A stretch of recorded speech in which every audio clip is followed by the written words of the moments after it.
Playground has issued a flash flood warning for Tennessee, Hope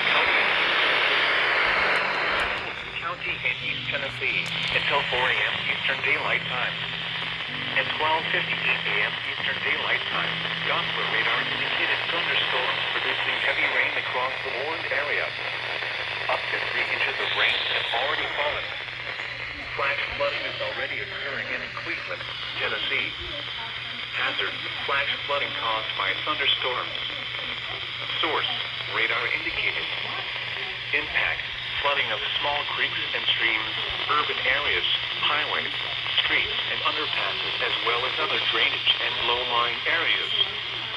Some locations that will experience flooding include Chattanooga, Cleveland, Benton, Ducktown, Charleston, South Cleveland, East Cleveland, Wildwood Lake, Harrison, and Collegeville. Additional rainfall amounts of 1 to 2 inches are possible in the warned area. Turn around. Dawn T-Trout when encountering flooded roads. Most flood deaths occur in vehicles. Be especially cautious at night when it is harder to recognize the dangers of flooding.